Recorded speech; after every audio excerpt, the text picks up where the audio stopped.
long time ago, in a very rich house, something bad happened. A baby was born, but the people in that house said, "We don't want him." His blood was special, royal, powerful, but he was poor, cold, hungry, and all alone. A woman knew the truth. She said, "This baby matters. I will not let him be thrown away." But they didn't like that.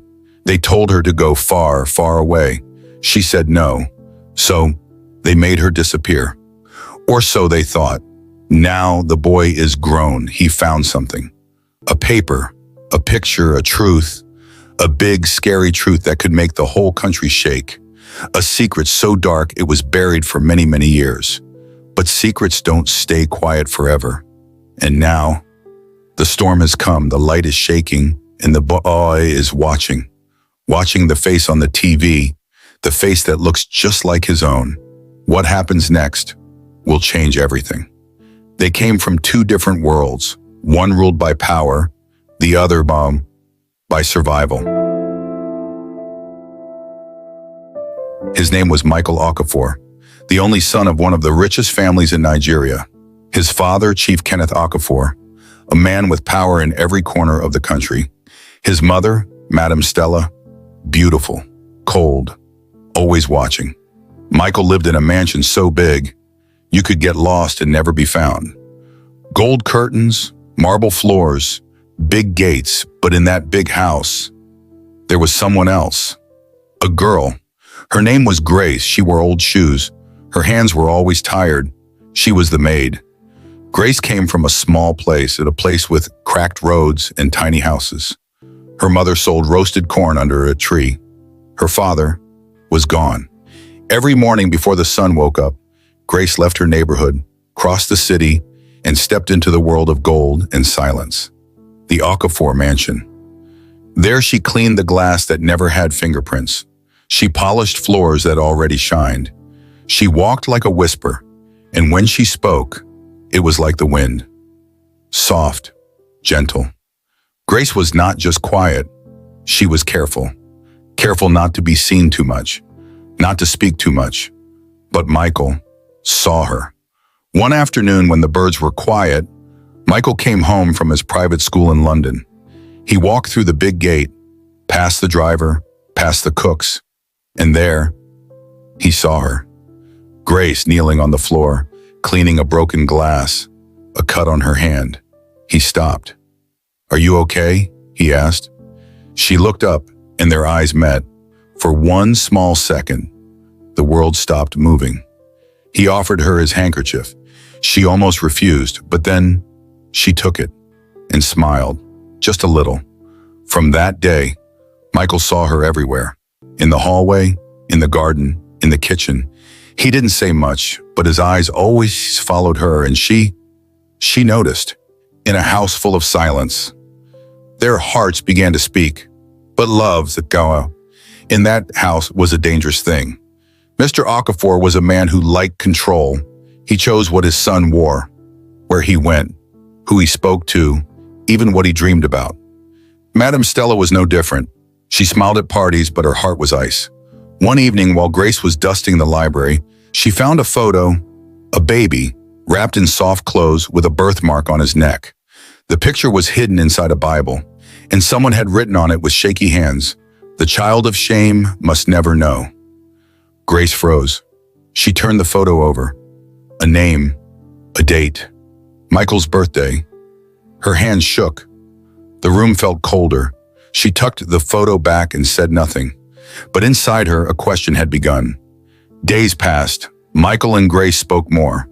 Not much, not loudly, just enough. Enough for feelings to grow and for someone to notice.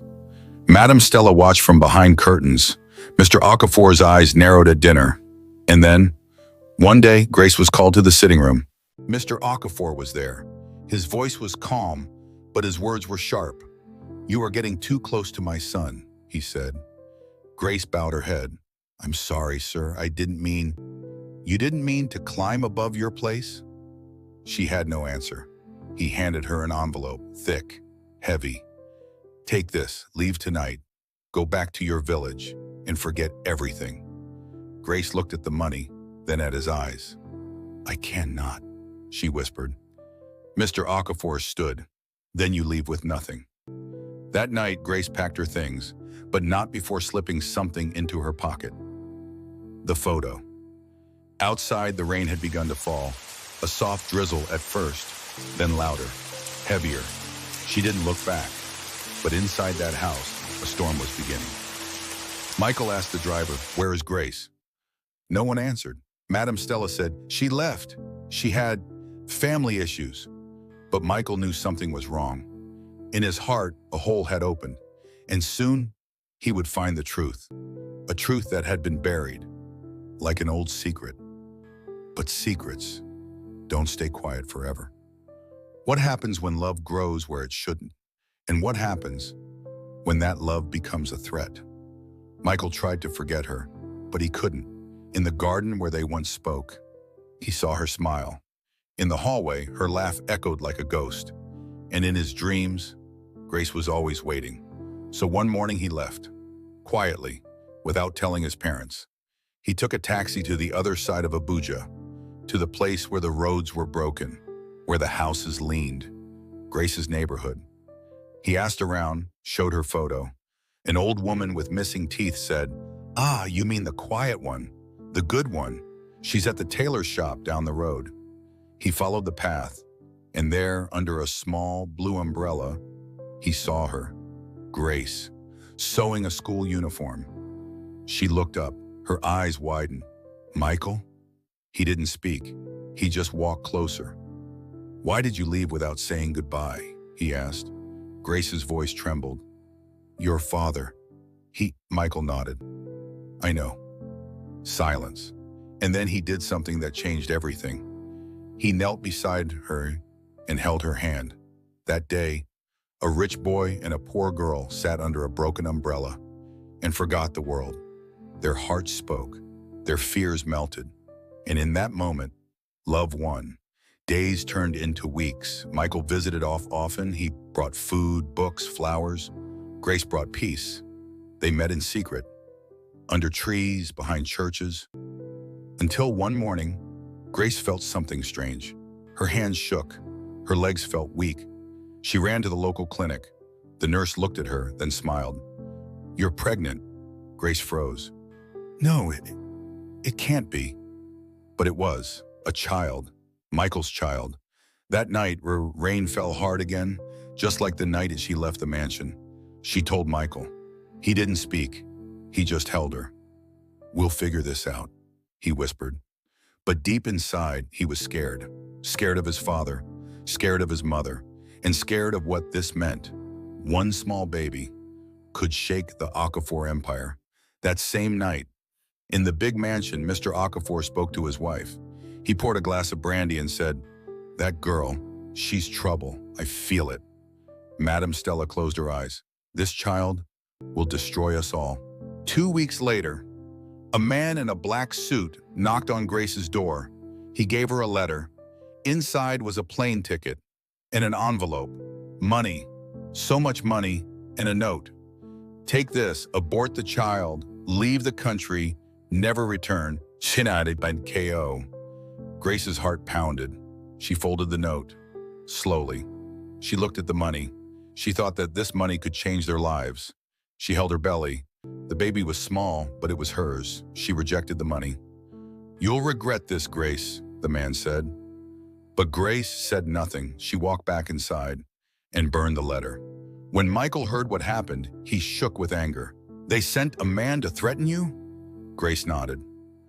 Michael stormed into the mansion. His father sat in the study, reading the news. "You crossed the line, Dad," Michael said. Mr. Okafor didn't look up. "She's using you. She wants your name, your money." Michael shouted, "No, she wants nothing. I love her, and I love the child." That word hung in the air. Child. Madame Stella walked in. "You are going to bring shame to this family, Michael." "No, you already did. You buried a secret. You lied. And now I'm done obeying you." He turned and left. Behind him, two faces turned pale, and the storm outside kept getting louder. "If you were Grace, would you take the money and run? Or would you fight to keep the baby, even if it meant losing everything? Some people say love is worth more than gold. But what if love could cost your life? They pushed her out like dirt, but she was carrying gold, a baby inside her, growing stronger each day. Grace did not know where to go. She just walked, one foot in front of the other. And behind her, the gates of the Okafor mansion closed forever. The sky was dark. Rain poured like tears from heaven. Grace had nowhere to run. Her clothes were wet. Her stomach, big with child, made it hard to walk. People passed her on the street, but no one looked twice. She stood under a tree all night. That was her first shelter. No roof, no blanket, just leaves and prayers. Her body shook, but her hands stayed on her belly. "You will live," she whispered, "even if I must suffer." Sometimes the strongest women are the quietest ones, because their pain is too deep for words. The next morning, a woman selling fruits by the roadside noticed her. "Mama," she called softly, "you need help." Grace didn't answer. Her throat was dry, her feet were swollen. The woman took her to a small wooden kiosk behind the market. Just a bench and a curtain. "Sleep here," she said. "It's not much, but it's better than nothing." And so Grace slept, on wood, with her arms around her belly. That night she cried for the first time, silently. Not because she was weak, but because she was alone. Grace didn't need a mansion. She just needed peace, but peace doesn't come easy when the world thinks you don't matter. Weeks passed. Grace knew she couldn't live on kindness alone. She woke early each morning and helped sweep the market. In return, she got leftover yam peels, rejected tomatoes, and sometimes old bread. She washed clothes for market women, carried firewood on her back. Even when her back ached from pregnancy, she bent down to scrub floors. Her fingers bled, her feet cracked, but she smiled at every child that passed, because she knew her own child was coming soon, and he deserved the best of her, even if the world gave her nothing. One early morning before the sun rose, Grace felt pain like fire, the kind of pain that makes you see stars. She held onto the kiosk walls, breathing hard. No doctor, no nurse, no clean bed, but an old woman nearby heard her cry and rushed in, and Grace delivered a boy. Brown eyes, with eyes that looked like Michael's. Grace held him close. "You are my everything now," she whispered. She had nothing, but in her arms, she held the future. Soft skin and a strange calm in his stare. Grace named him Daniel. "Because you will face lions and live," she whispered. He was born into silence, but his future would speak loud. Feeding Daniel was the next challenge. Grace's milk dried quickly. Stress, hunger, and no proper rest. She begged for pap, corn porridge, and mashed beans. She sold her only wrapper to buy baby powder milk one day, then used the empty can as a cup. There were days she had nothing. She would boil water and pretend to eat just to keep Daniel from crying. She wrapped him in old shirts, held him close during cold nights, used her own body heat to keep him warm. When he coughed, she stayed awake all night, watching, praying. She had no money for medicine, but her love was strong medicine. One day, Grace walked into a small roadside restaurant and begged for work. The madam looked at her, then looked at Daniel tied to her back. "You want to work with a baby?" Grace nodded. "Please." She was hired as a cleaner, paid N500 a day. She cleaned floors, washed dishes, and sometimes cooked. If Daniel cried, she carried him while scrubbing. The other staff mocked her. Some called her the mad woman with a baby. But Grace said nothing. She just worked and smiled, because that N500 meant milk, soap, bread. Every coin she earned was a blessing. Every insult she heard was just noise, because all that mattered was Daniel. As Daniel turned 4, he began to ask questions. "Mama, why do I not go to school?" Grace would smile. "Soon, my son." "Mama, why do we not live in a big house?" Grace would hug him. "Because we are building something greater." And when he asked, "Mama, where is my daddy?" Grace would pause. She'd look into his eyes and say, "He's far away, but you are loved." She gave him all she had, her strength, her time, her love. And even though the world gave them nothing, they had each other. And that was enough, for now. One day, Grace opened an old bag tucked deep under her bed mat. Inside, folded in cloth, was the photo of her and Michael, the only one she didn't burn. She stared at it for a long time, then gently wrapped it back up and placed it far out of Daniel's reach. She didn't keep it to remember the love. She kept it. So one day when her son asked again, she would have something to show him. After years of saving, Grace finally had enough to send Daniel to school. Not a big school, just a local community class under a tree with wooden benches. But when Daniel wore his small uniform, Grace cried. Tears of joy, tears of survival, tears of promise. He didn't know the price she paid. The nights without food, the shoes she never bought for herself, the hunger she hid behind smiles. But one day, he would know, and that knowing would change everything. For 5 years, she fought alone. She walked through fire with a baby on her back. But the world forgot her. Now her son is growing and he's starting to ask questions. What happens when the child of a secret begins to search? What happens when the truth starts knocking? Michael stood at the altar, but his eyes weren't on his bride. They were somewhere else, with someone else. Grace, his heart beat for her, but his mouth said, I do, because his father said he must, because his mother cried and begged, because the family name, it was more important than the truth. Michael wore a gold ring, but it felt like chains. Daniel grew up fast. He asked a few questions, but saw many things. Why did the other kids have nice shoes? Why did Mama always hide her tears at night? Why did she tear up every time they walked past that mansion? One day at age 9, Daniel asked, Mama, where's my father? Grace froze. The rice on the fire began to burn. She quickly said, he died a long time ago in a car crash. Daniel nodded, but something in him whispered. That wasn't true. One afternoon while Mama was at work, Daniel found a small box under her bed. Inside was an old photo. A man, tall, handsome, smiling, standing beside a younger Grace. Behind them, a mansion. Daniel stared, his own nose, his own eyes, on another man's face. The heart knows its blood, even when the truth is hidden. On his way home from school, Daniel looked up and stopped. A billboard, a man in a suit, Michael Okafor. Daniel's legs shook. That's him, he whispered. The same face, the same eyes, but bigger, sharper, older. That night, he didn't sleep. He kept staring at the photo from the box. Is he my father? He asked his mother the next morning. Grace said nothing. She just turned away. Back in the mansion, the Okafors were already working, burning papers, erasing names, paying people to forget. Make sure there's no record, no trace, Mr. Okafor said. Madam Stella nodded. The boy must never know. But Daniel already knew something, and a child who senses lies. We'll keep looking. Truth is like smoke. Even when you cover it, it finds a way to rise. Daniel walked home slowly that day, but something pulled him. A small post office by the side of the road. Inside, an old man greeted him. Looking for someone, boy? Daniel shook his head. Just looking. He saw a pile of old mail, untouched, yellow, dusty. He picked up one, the name on the envelope, Michael Okafor. Why was this letter here? Who sent it?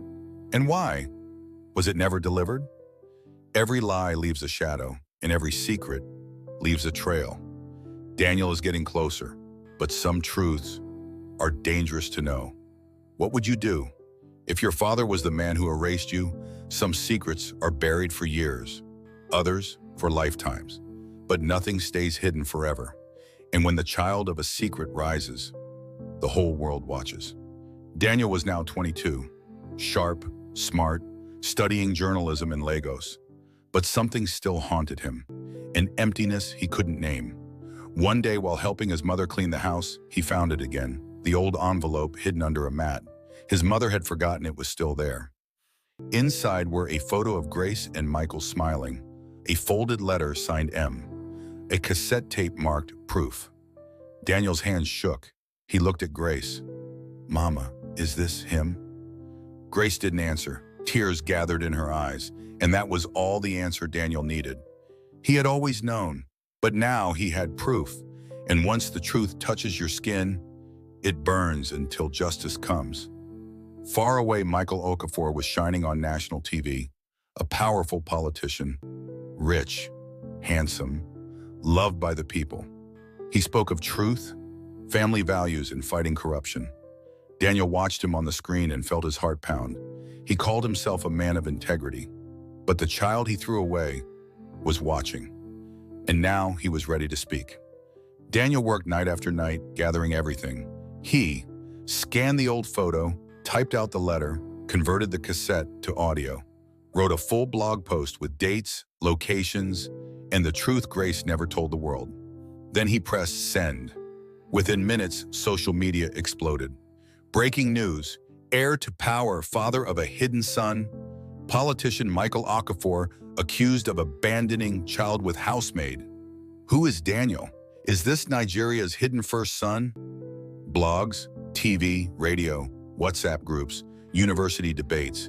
The name Daniel Okafor was suddenly on every lip. The people wanted answers. The press wanted blood.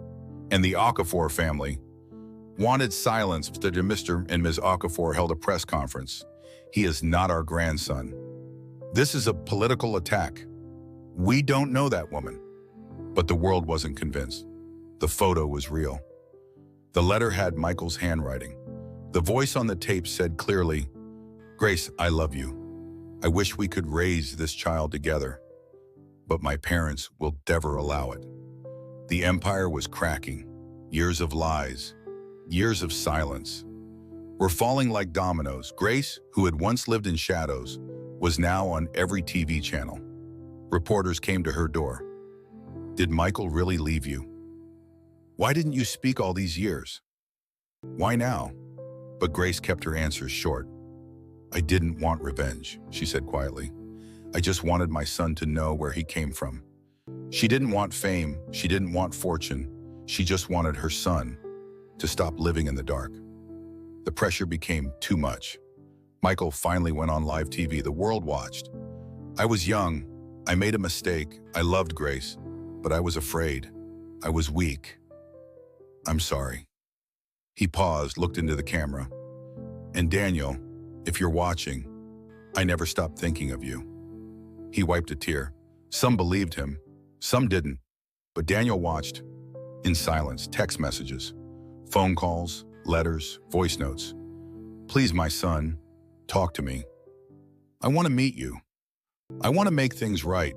Daniel deleted them all. He wasn't ready. Text messages, phone calls, letters, voice notes. "Please, my son, talk to me. I want to meet you. I want to make things right." Daniel deleted them all.